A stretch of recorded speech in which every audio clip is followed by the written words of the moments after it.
नमस्कार. Readers are leaders या online book क्लबमध्ये तुमच्या सगळ्यांचं स्वागत आहे. The psychology of money written by Morgan Housel यांचं पुस्तक आपण आता बघतो आहोत. आणि या पुस्तकामधले आता 15 चॅप्टर आपले कंप्लीट झालेत आणि आता 16वा चॅप्टर आपण बघतो आहोत. 16व्या चॅप्टरचं नाव आहे यू अँड मी.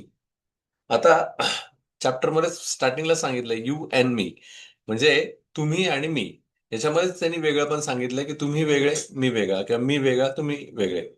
म्हणजे आता दोन गोष्टी आपल्याला बघायच्या आहेत की दोन एंटिटीज बघायच्या आहेत which are playing a same game. Okay, पण ह्या दोन एंटिटीज वेगळ्या असल्यामुळे गेम जरी एक असला तरी दोघांची तयारी वेगळी असते, दोघांच्या सिच्युएशन्स वेगळ्या असतात, त्यामुळे रिझल्ट वेगळा येतो. ओके, तर असा छानसा चॅप्टर आहे. जर ते तुम्ही पीपीटी बघितले तुम्हाला कळेल. द सायकोलॉजी ऑफ मनी, तुम्ही आणि मी. बाजारात बुडबुडे का तयार होतात आणि त्यातून तुम्ही स्वतःला कसं वाचवाल हे सोप्या भाषेत या चॅप्टरमध्ये आपण दिलेलं आहे. बाजारात बुडबुड निर्माण होतात म्हणजे काय तुम्हाला माहिती असेल ना, की आता आपण म्हणतो ना कधी कधी आता करेक्शन येईल बाबा मार्केटमध्ये. ओके, किंवा आपण असं म्हणतो की अरे बाजार खूप जोरात चाललाय आणि असं वाटत नव्हतं एवढं जोरात चालेल पण तो चालतोय. मग हे जे काही बुडबुडे तयार झालेले असतात की एकदम सडनली ग्रोथ दिसते किंवा असं वाटतं तर मार्केट खूपच हाय चाललंय आता लगेच 3,000ला टच होतं काय. जसं आता मध्ये 26,000ला टच झालं होतं, 26,000चे प्लस झालं होतं. आणि मग सगळ्यांनी बऱ्यापैकी काही जण म्हणत होते की आता 3,000पर्यंत ते सॉरी 30,000पर्यंत ते निघून जाईल. ओके, असं सगळं प्रेडिक्शन चाललं होतं. आणि नंतर मग ते परत डाऊन झालं. मग हे जे शेअर मार्केटमधले बुडबुडे आहे किंवा बाजारामधली कुठली तरी एक लाट आलेली असते, जसं घर घेण्याची लाट असते किंवा एखादी पॉलिसी घेण्याची लाट असते किंवा एखाद्या स्कीमवर आपण घेण्याची लाट असते. तर हे यामधले जे काही बुडबुडे आहेत तर त्यापासून आपण कसं वाचायचं. आता बुडबुडे म्हणजे तुम्हाला माहिती आहे की तो वाढतोय आणि मग काही दिवसानंतर तो फुटणारच आहे. मग त्याच्यामध्ये आपण फसायला नको यासाठी काय करायला पाहिजे, असं हे सोप्या भाषेमध्ये ह्या चॅप्टरमध्ये सांगितलंय. मॉर्गन हाऊसेल म्हणतात स्टार्टिंगच्या याच्यामध्ये एक साधा प्रश्न विचारतो म्हणे, ज्याचं उत्तर गुंतागुंतीचं आहे. गुगलच्या शेअरसाठी आज किती किंमत योग्य आहे? या प्रश्नाचं उत्तर तुम्ही कोण आहात यावर अवलंबून असतं. म्हणजे आता गुगलची जी किंमत आहे तर प्रत्येकाला गुगलच्या शेअरची किंमत परवडेलच असं नाही. ओके, आणि ती किती असायला हवी ह्याचं उत्तर प्रत्येकाचं वेगवेगळं असू शकतं. आणि ते कशावर डिपेंड आहे की तुम्ही कोण आहात, तुमची पर्चेसिंग पॅरिटी किती आहे, ओके, घेण्याची क्षमता किती आहे त्याच्यावर ते डिपेंड आहे. गुंतवणूकदार वेगवेगळे खेळ खेळत असतात. कोणी काही तासांसाठी, कोणी 30 वर्षासाठी. सर्व गुंतवणूकदार एकच खेळ खेळतात असं गृहीत धरणं हीच बुडबुड्याची खरी मागणी, खरी बाजू आहे आणि दुर्लक्षित समस्या आहे. म्हणजे प्रत्येकाच म्हणजे आपण म्हणतो we are sailing in a same boat, तर तसं नाहीये. We are not sailing in a same boat. प्रत्येकाचं बॅकग्राऊंड वेगळं आहे, प्रत्येकाची सेव्हिंग वेगळी आहे, प्रत्येकाची प्रायोरिटी वेगळी आहे. आता बऱ्याच वेळेस काही लोकांना हा प्रश्न पडतो की अरे आपण आज काहीतरी जेवू शकतो, उद्या जेवायला भेटेल का नाही माहित नाही. एखाद्याला असं वाटतं की अरे आज आपला बिझनेस चाललाय, पुढच्या वर्षी चालेल का नाही माहित नाही. तर मग आत्ता कशामध्ये गुंतवावं का नाही तर मला पुढे कॅश फ्लो लागणार, मग मी काय करावं. काहींचं असं असतं की इतका पैसा आलेला असतो की तो कुठे गुंतवावा हेच त्यांना कळत नसतं. की आता रोजचं आता समजा 2-3 लाख रुपये समजा महिन्याचे समजा बाजूला पडतात किंवा येतात, मग ते कुठे गुंतवायचे, त्याचं काय करायचं, हाही प्रश्न काहींचा असतो. काहींचं असं असतं की ते रिटायर झालेले असतात, मग आता भरपूर पैसा आलेला असतो, मग कुठल्या स्कीम मध्ये टाकायचा की जेणेकरून आपण तो वापरू पण शकू जसा लागेल तसा किंवा त्याचे चांगले रिटर्न्स आपल्याला मिळतील. अशाही काही वेगळ्या फेजमध्ये काही लोक असतात. काही लोकांना कुठून तरी पैसा मिळतो, जसं गिफ्ट मिळतात. त्याच्यानंतर सडनली समजा पी-एफ आहे किंवा बी-सी आहे, यातनं पैसा मिळतो. मग ते विचार करतात, "अरे आता आहे, मग या संधीचं मग सोनं कसं करू?" मग काही जण म्हणतात, की "अरे आलोय की आता एका 8 दिवसात मी ट्रेडिंग करतो." जसं मी माझ्या मित्राचं उदाहरण तुम्हाला सांगितलं होतं मध्ये. हवं तर परत सांगेल. तर 8 दिवस मी ट्रेडिंग करतो, त्याचे पैसे दुप्पट करतो. झालं मग. आहे ते म्हणजे या पैशाचा मला उपयोग होईल. मग कधी-कधी असंही होतं, की मग ह्या जेव्हा त्या ह्या गोष्टीमध्ये ते पटकन कमी दिवसात डबल करण्याचा प्रयत्न करतात तेव्हा हे फसतात. किंवा काही ठिकाणी असं होतं, की काही लोकं लाँग टर्मसाठी येतात, की ते बघतात अरे कुठला शेअर उंच जातोय, कुठला वरती जातोय, आपण त्याच्यात गुंतवू. मग ते त्याच्यात गुंतवतात, पण त्यांना कळतं अरे आपण ज्याला उंच म्हणत होतो तो एकदम लगेच कोसळला. आपण त्याच्यात कितीतरी घेऊन ठेवलेत, कितीतरी पैसे घेऊन ठेवलेत. जसं मध्ये सुझलॉनचं झालं होतं, त्याने बऱ्यापैकी बेनिफिट दिला. पण सुझलॉनचा असा होता, की बऱ्याच जणांनी त्यात खूप गुंतवून ठेवले. पण तो 50-55च्या पुढे नंतर गेलाच नाही. म्हणजे आता जवळ-जवळ 1-2 वर्ष झाले. मग काही लोक जेव्हा तो 9-10 होता, सॉरी 1919 ते 20 त्याची प्राइस होती. तेव्हा बऱ्याच जणांनी रिकमेंड केलं होतं, काहींनी घेतल्यानंतर बऱ्याच जणांना फायदा झाला. आणि त्याच्यानंतर मग तो स्टॉपच झाला. मग बऱ्याच जणी गुंतवणूक करून ठेवल्यामुळे आता त्यांना कळत नाही की नेमकं काढावे का ठेवावे, म्हणजे अशा पद्धतीचा पण प्रॉब्लेम येतो. मग द थिंक इज दॅट की जे आपल्याला दिसत असतं डोळ्यांनी की जे शेअर मार्केट वरती खाली जातंय, किंवा जे सल्ले आपल्याला मिळत असतात, तर ते आपल्याला मिळताना पर्टिक्युलरली आपल्यालाच मिळतात असं नाहीये. ते कॉमन सल्ले दिलेले असतात आणि आपल्या प्रत्येकाची बोट वेगळी आहे. आपल्या प्रत्येकाचं परसेप्शन वेगळं आहे. आपल्या प्रत्येकाची फायनान्शियल स्थिती वेगळी आहे. आता अशा गोष्टी असल्यामुळे आपल्याला हे निर्णय घेताना विचारपूर्वक घ्यावे लागतात. ओके. त्यामुळे यू अँड मी, तुम्ही आणि मी, आपण हे सगळेजण वेगळं आहोत. तर हेच बऱ्याच वेळेस आपल्याला कळत नाही आणि हेच बऱ्याच वेळेस पुढच्याला पण कळत नाही. म्हणजे जो आपला ब्रोकर असतो किंवा आपले जे सांगणारे असतो त्यांना हेच कळत नाही, अरे बाबा आपल्या आपल्या आयुष्यात काय चाललंय, मला कॅश फ्लो कधी लागणार आहे, किंवा मी किती दिवस गुंतवू शकतो, हे पुढच्याला माहित नसतं. तो फक्त सांगतो, अरे हे गुंतव, तू होऊन जाईल. ओके. मग अशा वेळेस बऱ्याचपैकी आपण फसतो. त्यानंतर पुढची स्लाइड आहे. अजून आपण एक्सप्लेन करणार आहोत. एकच शेअर पण योग्य किंमत प्रत्येकासाठी वेगळी. म्हणजे आता एकच शेअर आहे. आता जसं मी MRF शेअर प्राइस बघितली असेल, तुम्हाला माहिती आहे की MRF ची जी शेअर प्राइस आहे ती 1,34,000 आहे. म्हणजे एका शेअरची प्राइस 1,34,000 आहे. मग ती काहींना अ, हे वाटेल, म्हणजे जास्त किमतीची वाटेल. जे खूपच बिलिनियर मिलिनियर त्यांना ते काही वाटणार नाही, अरे हे तर सोपं आहे, आपण आता लगेच घेऊ शकतो. तर जसं त्यांनी सांगितलं, गुगलचा शेअर तुमच्या टाइम होरिझन, गुंतवणुकीचा कालावधी किती आहे यावर सर्व अवलंबून असतं. मग आता बघा, आता मी जरी तुम्हाला MRF चा शेअर म्हटलं 1,34,000 आहे. ओके. किंवा यांनी गुगलचा शेअर घेतला की आता समजा तो $60 आहे, $60 आहे असं. तर तुमची टाइम फ्रेम काय आहे? की तो शेअर घेऊन तुम्हाला किती दिवस ठेवायचा आहे? आपण MRFचं घेऊया, म्हणजे पटकन, मला आता गुगलची मी प्राइस मला नाही आठवते. तर कोणा माहिती असेल कमेंट करा. तर MRFचं कसं आहे की 1,34,000ला तो एक शेअर आहे. आता मला सांगा, जर तुम्ही लॉंग टर्म गुंतवणूक करणार असाल तर तुम्ही 1,34,000चा शेअर घ्याल का? घेणारे घेतात, मान्य आहे. पण जर जनरली आपण जर जे ट्रेडिंग करणारे लोक बघतात ते काय म्हणतात की ठीक आहे ना, 1,34,000चा शेअर आहे, आपण घेऊ आता.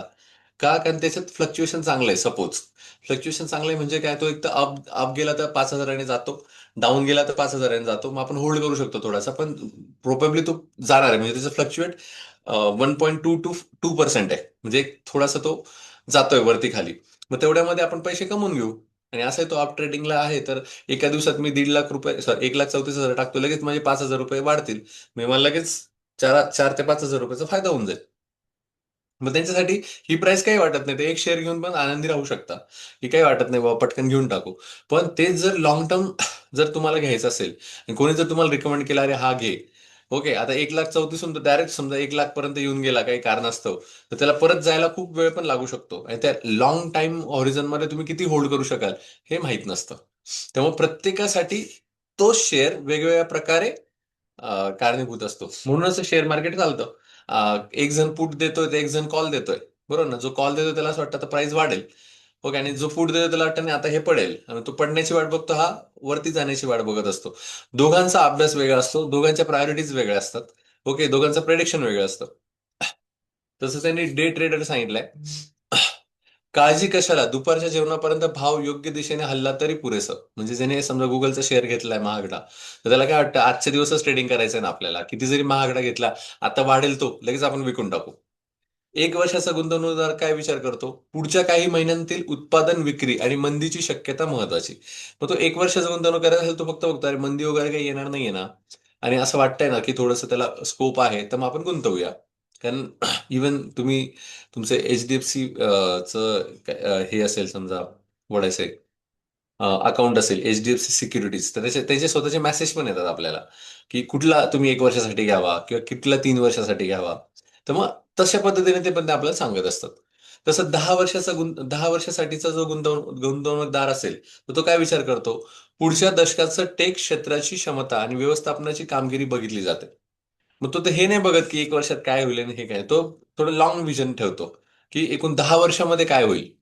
ओके. म्हणजे 10 वर्षामध्ये जसं गुगलच्या बाबतीत म्हटलं, 2002 पासून जर आपण त्याचा जरी विचार केला, तर 2018 पर्यंत काही लोकांना माहितीच होतं की अरे हे सगळं आता जग तंत्रज्ञानाचं आहे. मग तंत्रज्ञान म्हणजे हे येणारच आहे. मग त्यांनी पटापट त्याच्यामध्ये गुंतवणूक केली. मग हे लॉंग टर्म वाले ते विचार, शॉर्ट टर्म विचार नाही करत. डे ट्रेडिंग किंवा एक वर्षाचा नाही, ते लॉंग टर्म विचार करतात. मग ते गुंतवणूकदारांसाठी तो त्या पद्धतीने सोयीस्कर असतो. तसंच 30 वर्षाचा जो गुंतवणूकदार असतो, तो पुढील 30 वर्षातील रोख प्रवाहाचं गंभीर विश्लेषण करत असतो. म्हणजे कॅश फ्लो किती मिळू शकतो यातनं, समजा मी एवढं केलं, त्याच्याऐवजी मी एफडी मध्ये ठेवलं, त्याच्याऐवजी मी म्युच्युअल फंडमध्ये ठेवलं, तर मला 30 वर्षामध्ये किती परतावा मिळू शकतो, याचं सगळं तो अनालिसिस करत असतो किंवा त्यांनी करायला पाहिजे. ओके. मग जे तुम्ही टीव्हीवर बातम्या बघतात किंवा तुम्ही सकाळी न्यूज बघत असाल, फायनान्स न्यूज, तर त्या फायनान्स न्यूज मध्ये ऑडियन्स कोण आहे हे त्यांना माहित नसतं ना. ते फक्त सांगत असतात की ये खरीद लो, इसको पुट करो, इसको थांब के रखो. पण आपल्याला माहित ना, आपल्याला आपली स्थिती माहिती असते. त्यामुळे आपण कधी कधी मोठे लोक करतात तसा ट्रेंड फॉलो करतो, पण त्यांना तो स्टॉप लॉस पचवण्याची किंवा लॉस पचवण्याची त्यांच्याकडे ती ताकद असते. पण आपल्याकडे तो बॅकअप नसतो, मग आपण फसले जातो. ओके. कारण त्यांच्या एवढ्या सगळ्या गोष्टी मल्टिपल चालू असतात, एखाद्या गोष्टीमध्ये लॉस झाला तरी काही फरक पडत नाही. ते त्याने ते ऍझ्युमच केलेलं असतं, 51:49 रेशो. ओके. तर 2% जरी ते बरोबर आले तरी त्यांचा तो नफा मिळून जातो. तर मग तुम्ही आणि मी आपण वेगळे आहोत. ओके, फायनान्स बद्दल बोलतोय. वेगळे आहोत आणि त्याच्यामुळे हे बुडबुड्यांमध्ये आपण फसतो जर आपण समजून घेतलं नाही तर. त्यानंतर पुढची स्लाइड आहे. 1990चं दशक, डॉट कॉमचा बुडबुडा. याहूचा शेअर, वेळगळ किंमत. म्हणजे याहूचं जे शेअर होतं, शेअर प्राइस होती ती खूप जरा जास्त होती. ओके. 1999 मध्ये लोक म्हणत, कमाईच्या हजारो पट किंमत, काहीच अर्थ नाही. म्हणजे जे लोकांना पेमेंट कमी होता, ओके, किंवा त्या काळामध्ये कमीच होते पेमेंट्स, तर त्या त्या पेमेंटच्या मानाने याची किंमत जवळजवळ 10 पट जास्त होती किंवा हजारो पट जास्त होती याहूची. तर सगळेजण म्हणे, अरे घ्यायचं कसं काय, आपल्या पेमेंटपेक्षा खूप जास्त आहे ही किंमत, नको घ्यायला. मग बऱ्याच जणांनी घेतले नाही. आता बघा, प्रत्येकाचं सिच्युएशन वेगळे आहे. पण डे डे ट्रेडरसाठी, जे डे ट्रेडिंग करायचे एका दिवसासाठी, शेअर $5 असो वा $500 असो, दिवसभरात योग्य दिशेने हल्ला की काम फत्ते, आणि तो वर्षानुवर्ष तसाच हालत राहिला. मग आता याहू अपग्रेडला म्हणजे अपवर्डला जात होता, वरती वरती जात होता. आणि बऱ्याच जणांनी मग डे ट्रेडिंग केलं. डे ट्रेडिंग मध्ये किती भाव असू दे ना, $5 असो का 500, कारण मला एका दिवसात लगेच लावून लगेच विकायचं आहे. त्यामुळे माझे मुद्दल आणि माझं कॅपिटल मला परत मिळणार आहे, विथ नफा मिळणार आहे. त्यामुळे काहींनी डे ट्रेडिंग केलं. पण लॉंग टर्म साठी गुंतवायचं म्हटलं की त्यांना विचार करावा लागेल, कारण कॅश तुम्ही गुंतवून टाकाल ना. एकदा गुंतवली म्हटल्यानंतर तुम्हाला उद्यासाठी खेळायला नाहीच जागा, असं. तर हा फरक आहे. तर तुम्ही काय आहात ते स्वतः पहिले डिफाईन करा. 120% सरासरी म्युच्युअल फंडाच्या वार्षिक टर्नओव्हर, म्हणजे गुंतवणूकदार जेमतेम 8 महिने पुढचा विचार करत होते. म्हणजे त्याची जी परतावा होता तो 120% होता. म्हणजे दॅट्स क्वाईट गुड. हे तर्कहीन आशावाद नव्हतं, हा वेगळा खेळ होता, वेगळे नियम असलेला. मग हा खेळचा नियमच वेगळा होता. डे ट्रेडिंग, मग हे डे ट्रेडिंगसाठी ठीक होतं. लॉंग टर्म साठी म्हटलं तर तुम्हाला तो विचार करण्याची गरज होती, पण तरी त्याने चांगला परतावा दिलाय. आता त्यांनी म्हटलं की बुडबुडा कसा तयार होतो. बरं का. खूप छान दिलंय, आणि हे 5 स्लाइड मध्ये लगेच तुम्हाला 5 पॉईंट मध्ये कळतं. तर बुडबुडा कसा तयार होतो ते बघा. पहिलं असं होतं की किंमत सातत्याने वर जावं लागतं. आता फॉर एक्झाम्पल आपण असं म्हटलं की आता पुढे जाऊन सगळं इलेक्ट्रिकल व्हेकल येणार आहे. ओके. मग ज्या AI कंपन्या आहेत किंवा ह्या ऑटोमोबाईल्स आहेत, ज्याच्यामध्ये हे AI तज्ज्ञ आहे, किंवा इलेक्ट्रिसिटी म्हणजे ईव्ही कारवर जे काम करतात, तर त्यांचे शेअर लोक पटापट घ्यायला लागले. त्यांना असं वाटलं आता पुढे ईव्हीचा सगळा जमाना आहे. तेव्हा बट ऑब्विस आहे, आपण स्टडी करत असतो तर आपण विचार करू, चला त्या कार त्या टाईपमध्ये जे काम करतात, त्या प्रकारचे आपण शेअर्स घेऊ. मग अशामुळे काय झालं की तिकडे प्राइस वाढायला लागल्या. ओके. म्हणजे वाढायला सुरुवात झाली आताशी. पुढे काय झालं बघा, दुसऱ्यामध्ये पहिल्याच्याच झालं, किंमत सातत्याने वर जाऊ लागली. दुसरं काय आहे, अल्पकालीन ट्रेडर त्या मुवमेंटला आकर्षित होतात. मग लोक विचारतात, अरे लोक हे ईव्ही कारकडे जास्त गुंतवतायत का, याच्यामध्ये पैसा जास्त गुंतवतायत का, चला आपण याच्यामध्ये डे ट्रेडिंग करूया. मग त्यांनी काय केलं, भरपूर आले पैसे, गुंतवले, चला आता ह्या मोमेंटमचा फायदा घेऊ, असा त्यांनी विचार केला. मग जशी ती मोमेंटम मिळायची तसं ते स्टार्टिंगला गुंतवायचे, मोठी मोमेंट आली की लगे विकायचे. पण खूप जण त्याच्यामध्ये आले आणि गुंतवायला लागले. मग झालं काय, जास्त खरेदी विक्रीमुळे किंमत आणखी वेगाने वाढते. मग आता म्हणजे विकणारे पण आहेत आणि खरेदी करणारे पण भरपूर आहे, कारण मोमेंटम जास्त दिसतोय त्यामुळे खरेदी करणारे नवशे गवशे हौशे सगळे येतात आणि त्याच्यामध्ये गुंतवतात. ओके, आणि ते प्रयत्न करतात की आता हे अजून बूम होईल. मग तसं ते बऱ्यापैकी होत असतं. पुढे काय झालं, म्हणजे पण तुम्ही नीट विचार करताय का, की हे सगळे डे ट्रेडिंग वाले ऍक्च्युअल गुंतवणारे कमी आहेत त्याच्यात. पुढे चौथा पॉईंट काय झाला, दीर्घकालीन गुंतवणूकदारांऐवजी अल्पकालीन ट्रेडर्स किंमत ठरवू लागतात. म्हणजे लॉंग टर्म गुंतवणूकदार कमी, पण हे जे मध्ये मध्ये येणार आहेत, एक दोन दिवसासाठी येतात विकतात, यांच्यामुळेच किंमत दिसायला लागली, किंमत ठरवायला लागले ते. ओके, म्हणजे आज घेणारे किती आहे आणि विकणारे किती. मग घेणारे जास्त असेल तर किंमत वाढते, देणारे जास्त असेल म्हणजे विकणारे जास्त असेल तर किंमत कमी होते. ह्या दोघांमुळेच ती किंमत ठरायला लागली. पाचव्या वेळेस काय झालं, वेळेचा दॅट इज टाइम हॉरिझन आकार आक्रसतो आणि बुडबुडा तयार होतो. आणि मग काय होतं की जो शेअर प्राइस जर व्यवस्थित आपण बघितलं असतं तर एक 2-3 वर्षानंतर आपल्याला ती प्राइस हिट झाली असती. त्याच्याऐवजी ह्या मोमेंटममुळे काय झालं की ती खूप वेळेच्या आधीच ती प्राइस एकदम साकारल्या गेली, म्हणजे हाय लेवल पर्यंत गेली. आता पुढे जाऊन जसा हा मोमेंटम कमी होतो, तर हे समजा मोमेंटम कमी होतो इन द सेन्स, एक तर तो मोमेंटम कमी होईल, की आता लोकांना वाटेल याच्यावरती काही प्राइस जाऊ शकत नाही, किंवा दुसरी एखादी टेक्नॉलॉजी येईल. ओके, मग अशा वेळेस काय होईल, की हे सगळे जे तात्पुरत्या लाभासाठी किंवा डे ट्रेडिंगसाठी आलेले असतील, ते त्यांचा पैसा काढून घेतील आणि दुसरीकडे मोमेंटम शोधायला जातील. मग जेव्हा ते काढतील, तेव्हा ही जी प्राइस एकदम आपल्याला वाटलं होतं, की अरे बापरे, ही 0 पासून सुरू झाली आणि 500 पर्यंत गेली, ती एकदम 100च्या आत येऊन जाईल. कारण ऍक्च्युअल गुंतवणूकदार कमी. मग हा जो बुडबुड आहे तो असा रीतीने फुटतो. मग त्यांनी ते सांगितलंय, की तुम्ही ह्या सगळ्याचा विचार करा. नेमकं याच्यामध्ये तुम्हाला मूव्हमेंटसाठी यायचंय, डे ट्रेडिंगसाठी यायचंय तर अवश्य या. पण लाँग टर्मसाठी असे तुम्ही स्टॉक सिलेक्ट करू नका. इतकं सोपं त्यांनी त्याच्यामध्ये आपल्याला सांगितलंय. आय आय होप तुम्हाला हे कळलं असेल.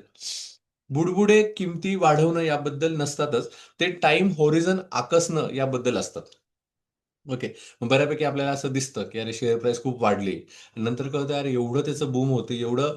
आणि ॲक्चुअली आजकाल मीडियामध्ये पण बऱ्याच ठिकाणी काय होऊन जातं, की एखादे शेअर प्राईस ते म्हणजे असं आर्टिफिशियली पण वाढवतात, की त्याचे आपल्याला न्यूज दाखवतात, त्या प्रकारचं मार्केटिंग करतात आणि मग आपल्याला असं वाटतं अरे खरंच बाबा पुढचं शेअर हाच वाढणार आहे. मग आपण पण गुंतवतो. मग ते सगळं काही फेक गोष्टी असतात. मग आपण गुंतवतो आणि मग त्यांना त्याचा नफा ते काढून घेतात आणि पटकन बाजूला होतात आणि लगेच भूम, पटकन ते शेअर मार्केट खाली पडतं. म्हणजे तो स्टॉक खाली पडतो. आणि नंतर आपण वर्षानुवर्ष वाट बघत बसतो, पण ती कधी किंमत वरती येतच नाही. ओके. मग या ठिकाणी आपल्याला आठवतं ते म्हणजे वॉरेन बफेट साहेब, की त्यांच्यासारखा व्यवस्थित अभ्यास करायचा आणि मगच गुंतवायचं. ओके. नाहीतर मी बऱ्याच वेळेस असा सल्ला देतो. म्हणजे ज्येष्ठ नागरिक कधी-कधी मला विचारतात ना, मी त्यांना सिंपल देतोय, की कुठल्याही गोष्टीला बळी न पडता सिंपल एफ-डी करा. नाहीतर 60 वर्षाच्या वरती वय असेल तर त्यांची एक योजना आहे. सीनियर सिटिझन स्कीम म्हणून आहे. त्यात तर तुम्हाला 8.2% ने परतावा मिळतो. ओके, तुम्ही ती करा. पण बाकी याच्यात नका आता काही तुम्ही हे करू. कारण 60 वर्षाच्या नंतर ह्या सगळ्या गोष्टी झेपत नाही, की काय चाललंय, काय नाही, किंवा मी किती दिवस ठेवू शकेल. त्यापेक्षा तुम्ही हे बेस्ट ऑप्शन्स आहेत. ओके. मग द थिंग इज दॅट की तुम्ही कुठल्या झोनमध्ये आहात. ओके. तर तुम्ही अभ्यास करू शकत असाल तर मी नक्कीच म्हणेल तुम्ही अभ्यासपूर्वक याच्यात झेप घ्या. काहीच प्रॉब्लेम नाहीये. पण अभ्यास करायचा नसेल तर मग ह्या बुडबुड्यांपासून तुम्ही दूर राहा. म्हणजे किती छान पुस्तक त्यांनी लिहिलंय, म्हणजे सायकॉलॉजी ऑफ मनी. मध्ये त्यांनी हे सगळे कानमंत्र देऊन टाकलेत, की तुम्ही कसे फसणार आहात किंवा कसे फसायचं नाही, म्हणून ह्या गोष्टी त्यांनी लिहून ठेवल्या आहेत. त्यानंतर सिस्को नावाचा एक आहे, की एका आकड्याची गोष्ट त्यांनी सांगितली, की $60 होता 1999 ला. म्हणजे कंपनीचं मूल्य जवळजवळ $600 अब्ज होतं. अर्थतज्ञ बर्टन यांच्या मते या किमतीने सुचवलेला वाढीचा दर इतका मोठा होता, की 20 वर्षात सिस्को संपूर्ण अमेरिकन व्यवस्थेपेक्षाही मोठी कंपनी झाली असती. म्हणजे $60 होता त्याचा इनिशियल हे, आणि नंतर तो वाढत चालला होता. तर तो इतका जोरात वाढत होता, की असं वाटत होतं, की अमेरिकेच्या जी इकॉनॉमी त्यालाही पुढे ते मागे टाकतं की काय? पण हा भाव चुकीचा नव्हता. फक्त वेगळ्या खेळासाठी होता. वेगळा खेळ कोणता होता? की डे ट्रेडिंगसाठी होता. डे ट्रेडिंग डे ट्रेडरसाठी $60 योग्यच होता. कारण दिवस संपायच्या आत विकून बाहेर पडायचं होतं. दीर्घकालीन गुंतवणूकदारांसाठी मात्र हीच किंमत आपत्तीची सुरुवात होती. कारण त्याला शेअर वर्षानुवर्ष धरून ठेवायचा होता. बघा ना, लाँग ट्रेडिंगला तो धरूनच ठेवायचा आहे आणि आज तो इतका डायरेक्ट वरती जातोय, मध्येच खाली येतोय. एकदम वरती जातोय, खाली येतोय. तर ते सस्टेन नाहीच करू शकत लाँग टर्मला. हे तुम्हाला लगेच कळलं पाहिजे, की हा बुडबुड आहे म्हणून. तसंच 2000चं शतक बघा, दशक बघा. त्या घरांचा बुडबुडा सांगितलाय त्यांनी. त्याच्यामध्ये काय झालं, की तुम्हाला माहिती असेल, की 2008ला म्हणजे 8 पर्यंत त्या प्राइजेस घरांच्या वाढत होत्या आणि खूप गगनाला असं भिडत होत्या. आणि तेव्हा लोकं काय करत होते, की घरं विकत घ्यायचे. त्यांना राहण्यासाठीच हवं होतं असं नाही. घर विकत घ्यायचे आणि लगेच त्याला पलटी म्हटलंय त्यांनी बहुतेक. पलटी म्हटलंय पुढच्या स्लाइडमध्ये असेल मे बी. तर परत ते फ्लिप म्हणजे विकणे. पलटी किंवा फ्लिप म्हणायचे. तर ते घरं विकत घ्यायचे आणि चांगले पैसे देऊन घ्यायचे आणि लगेच 1-2 महिन्यात विकून टाकायचे. त्याला त्यांनी फ्लिप म्हटलंय. मग असे करून सुद्धा बऱ्याच जणांनी पैसे कमवले. ओके. मग त्यांनी सांगितले 2000 साली पहिली तिमाही 20,000 घरं 12 महिन्यात फ्लिप परत विकली झाली. म्हणजे विकल्या गेली. म्हणजे 20,000 घरं जे समजा मी आज घेतले तर 3 महिन्यात ते परत विकल्या गेले. त्याच्यानंतर 2004 मध्ये पहिली तिमाही जवळ-जवळ 1,00,000 घरं हे परत विकल्या गेले. म्हणजे त्याच्यात काय झालं, की त्यांना जवळ-जवळ म्हणजे इथे 20,000 घरं विकल्या जात होते. इकडे 1,00,000 घरं विकल्या गेली. म्हणजे 5 पट वाढ झाली. तर त्यांनी सांगितलंय फ्लिपर्सना दीर्घकालीन भांडवल, किंमत, गुणोत्तर किंवा उत्पन्न वाढीशी काही घेणं-देणं नव्हतं. पुढच्या महिन्यात किंमत आजपेक्षा जास्त असणं इतकंच त्यांच्यासाठी महत्त्वाचं होतं. मग ते नेमकं तेच झालं, की प्राइस डायरेक्ट वाढत होती. मी आज एक कोटीचं घर घेतलंय, तर दुसऱ्या दिवशी मला 1,10,00,000 मिळत होते. ओके, मग मी लगेच 10,00,000च्या नफ्यासाठी आज घ्यायचो, लगेच 10,00,000 कमवून विकून टाकायचो. मग असं 2008 पर्यंत झालं आणि खरं म्हटलं जातं तुम्ही जे त्या बॅकग्राऊंडमध्ये त्यांनी एकदा रिसर्च करावा, की असं म्हटलं जातं, की जी 2008 साली जी मंदी आली, ती याच्यामुळेच आली, की हे बऱ्याच लोकांनी हे असे उद्योग केले आणि त्यामुळे काय झालं, की एकदमच म्हणजे ज्या घराची किंमत 1 सीआर आहे. त्या घराची किंमत ह्या सगळ्या उलाढालीमुळे 6 सीआर झाली. म्हणजे 6 सीआर झाली. आता मग ही फिक्टिशियस होती ना. 6 सीआर नाहीच आहे ना. ते अमेनिटीज नाहीये, तो एरिया नाहीये.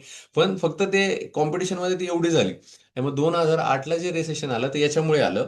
जशी ते रिसेशन आलं, की सगळ्या घरांच्या किमती डायरेक्ट खाली पडल्या. जवळ-जवळ 30% जास्त पैशाने ते खाली पडल्या. आणि तेव्हा नेमकं काय झालं, की लोकांकडे पैसेच नव्हते ते विकत घ्यायला. ओके, असं पण गोष्ट झाली. तर 2008चं रिसेशन हे खूप डेंजर झालंय असं म्हणतात. त्याचं कुठेतरी कारण हे हाउसिंग बबल पण आहे. ओके.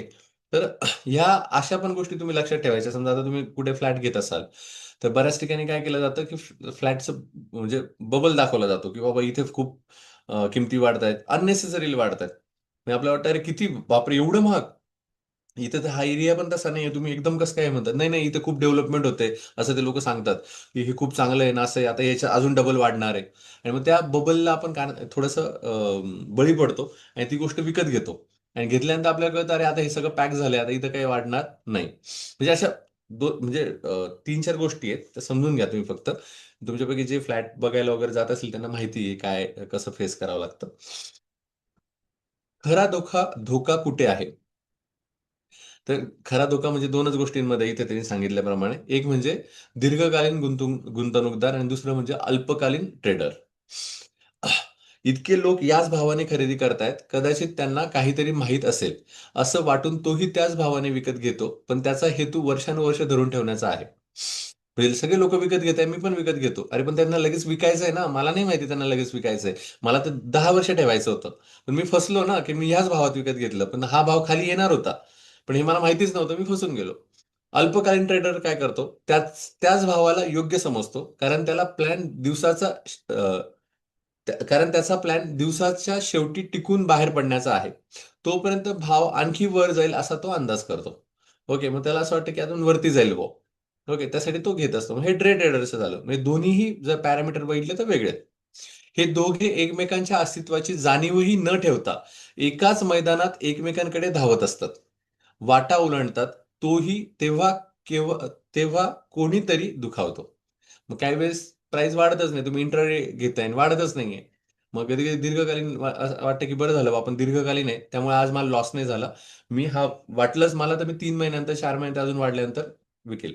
जो डे ट्रेडर असतो तो म्हणतो, "अरे यार, मला असं वाटत होतं वाढेल, पण आता वाढलंच नाही. आता मला लॉसने विकावं लागेल." संपला विषय.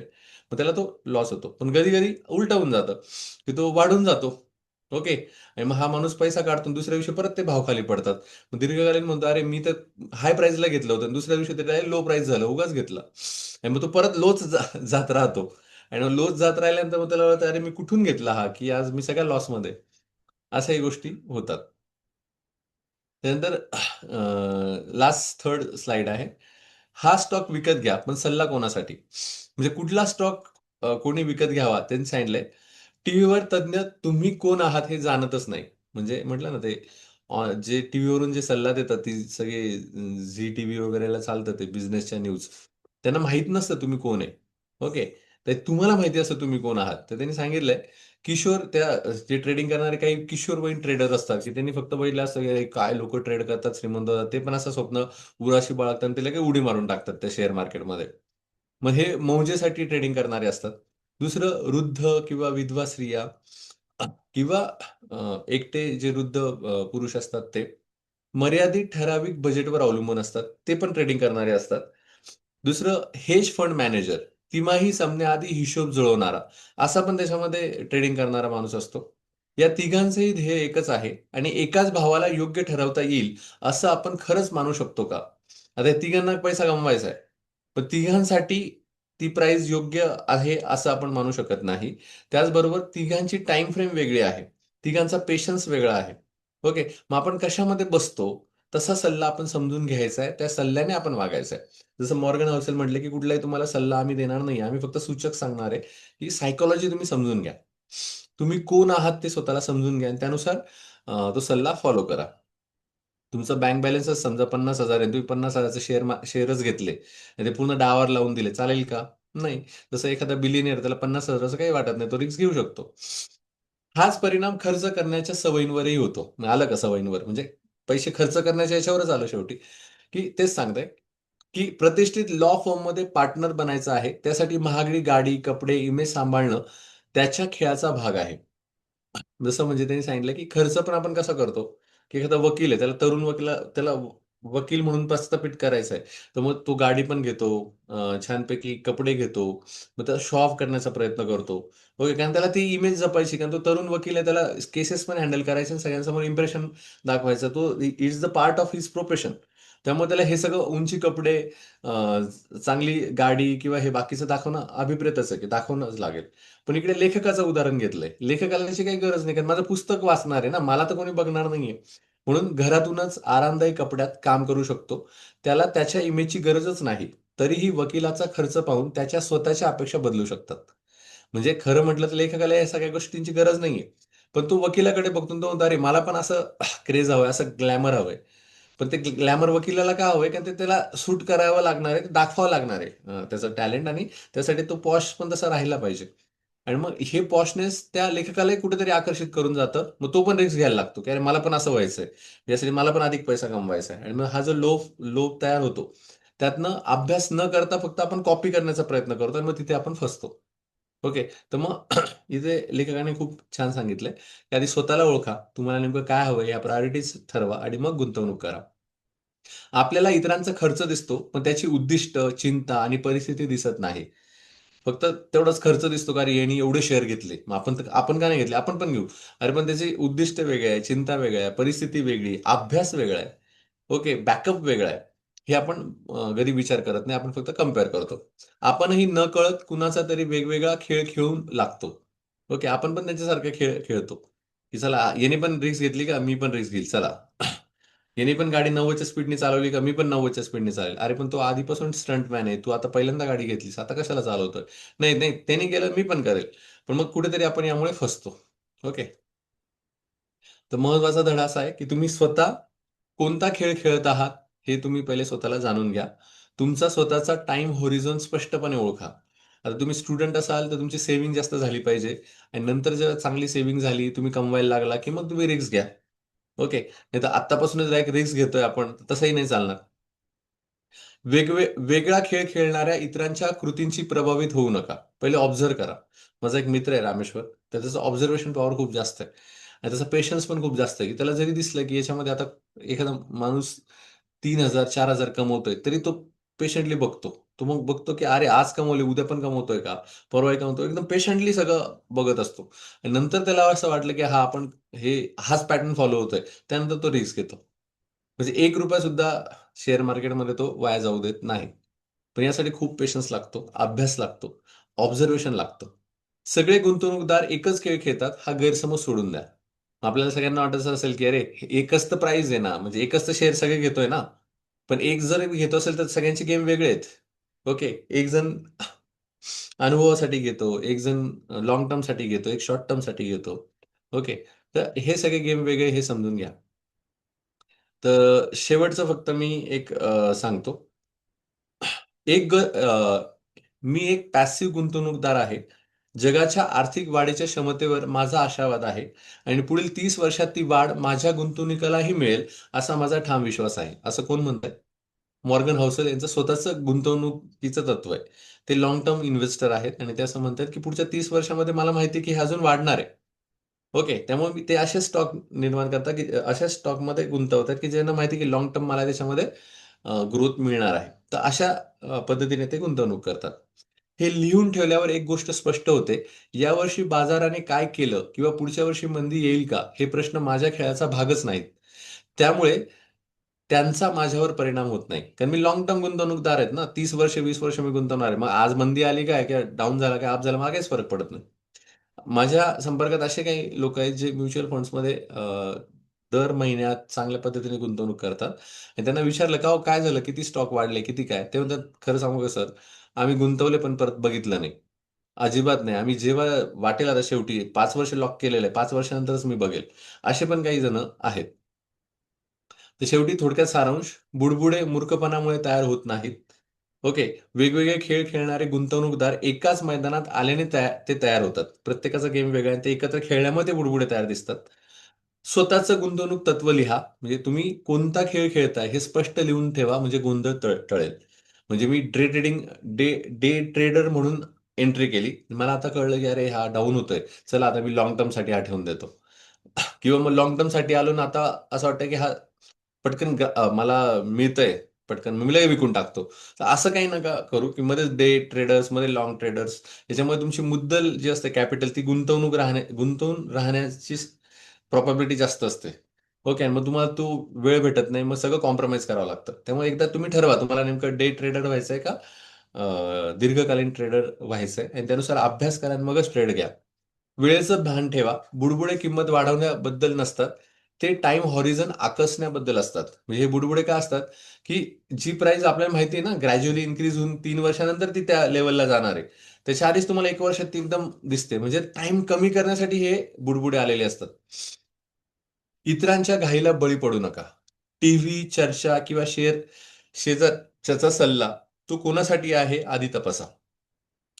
हे खूप महत्वाचं आहे, की आता बरेच माझे मित्र, काही स्टुडंट्स बऱ्यापैकी म्हणजे इव्हन कमी वयातच ते म्हणतात ना, आम्ही ट्रेडिंग करू. अरे बाबा, तुम्ही आता कुठे ट्रेडिंग करताय? आता बेसिक तुम्ही शिक्षण घ्या. ओके. काही फेक ट्रेडिंग, पेपर ट्रेडिंग असतात ते तुम्ही करा. ओके. आधीच मी लगेच सगळं करून टाकतो आणि पैसा गुंतवतो आणि मला दिसतंय, तर तसं काही करू नका. पुढच्याने सांगितलं पण त्याने किती त्याच्यामागे कष्ट घेतलेत, किंवा त्याला माहिती आहे ना एक्झिट पॉइंट काय. जसं अभिमन्यूला माहित नव्हतं, की याच्यातनं बाहेर कसं पडायचं चक्रव्यूहातनं. त्याला एंट्री माहिती होती. ओके. तशीच गंमत असते, की आपल्या बऱ्यापैकी एंट्रीज माहिती असतात. पण एक्झिट केव्हा घ्यायचं, तेव्हा काय निर्णय घ्यायचा हे अनुभवाने कळतं. त्यामुळे शक्यतो पहिले टाइम फ्रेम ठरवा. उगाच रिस्क घेऊ नका. पहिले सेव्हिंग करा. जसं आधी सांगितलंय मॉर्गन हौसल यांनी. आणि तुम्ही तुमचा खेळ ओळखा, की तुम्ही कुठला खेळ खेळायचा आहे. ओके. तुमचा टाइम हॉरिझन ओळखा, की अरे मला लाँग टर्म करायचं आहे का शॉर्ट टर्म करायचं आहे, का मला 1 लाख उत्पन्न आहे, मी 5,000 रुपये गेले का राहिले का मला काही फरक नाही पडत. ओके. मग मी ही रिस्क घेतो, मग ठीक आहे. पण तुम्हीच सगळं एकदम कमवण्यासाठी आले आणि गमवून चाललाय, तर असं चालणार नाही. तसा छानसा हा चॅप्टर होता. तुम्हाला कसा वाटला ते तुम्ही सांगायचंय. आणि इथे मी फक्त आता पीपीटी बंद करतोय आणि हे बंद करतोय. Google alphabet currently trading at $333, म्हणजे 31,905 ला गुगल चा शेअर आहे. म्हणजे तोही बऱ्यापैकी महाग आहे. चल, मी रेकॉर्डिंग फक्त थांबवतोय. तुम्हाला आजचा सेशन कसा वाटला ते आता तुम्ही